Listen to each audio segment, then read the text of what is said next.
ఏపీలో bird flu కలకలంతో Telangana సర్కార్ అప్రమత్తమైంది. Bird flu వ్యాప్తిని అడ్డుకోవడానికి సరిహద్దుల్లో 24 చెక్ పోస్టులను ఏర్పాటు చేసింది. ఉమ్మడి నల్గొండ జిల్లాలో 3 చెక్ పోస్టులు పెట్టారు అధికారులు.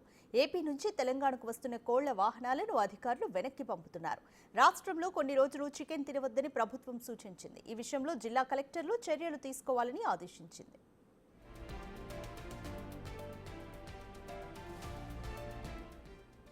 సూర్యాపేట జిల్లా కోదాడ మండలం రామాపురం క్రాస్ రోడ్డు దగ్గర వెటర్నరీ అధికారులు పోలీసులు చెకింగ్స్ చేస్తున్నారు. ఆంధ్ర నుంచి వస్తున్న కోళ్లను బ్యాన్ చేయాలని ప్రభుత్వం ఉత్తర్వులు ఇచ్చిందని తెలిపారు. ఈ నెల 7 నుంచి ఇంతవరకు ఏపీ నుంచి కోళ్ల వాహనాలు తెలంగాణలోకి రాలేదని చెప్పారు. తెలంగాణలో బర్డ్ ఫ్లూ లేనప్పటికీ జాగ్రత్తగా ఉండాలని తెలిపారు. పక్క రాష్ట్రంలో ఉన్నటువంటి ఆంధ్రాలో బర్డ్ ఫ్లూ అనేది కోళ్ళకి వ్యాధి వస్తున్నది.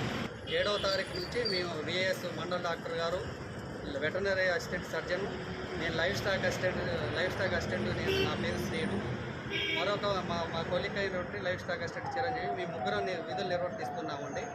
ఇప్పటివరకు ఆంధ్ర నుంచి ఇప్పుడు మనకి కోళ్ళ లోడ్ అనేది ఏమీ రాలేదండి. పక్క రాష్ట్రంలో ఉన్నటువంటి ఆంధ్రాలో బర్డ్ ఫ్లూ అనేది కోళ్ళకి వ్యాధి వస్తున్నది. 7వ తారీఖు నుంచి మేము విఏఎస్ మండల డాక్టర్ గారు, వెటర్నరీ అసిస్టెంట్ సర్జన్, నేను లైఫ్ స్టాక్ అసిస్టెంట్ నేను నా పేరు శ్రీను, మరొక మా కొలిక్ అయినటువంటి లైఫ్ స్టాక్ అసిస్టెంట్ చిరంజీవి, మేము ముగ్గురం విధులు నిర్వర్తిస్తున్నామండి. ఇప్పటివరకు ఆంధ్ర నుంచి ఇప్పుడు మనకి కోళ్ళ లోడ్ అనేది ఏమి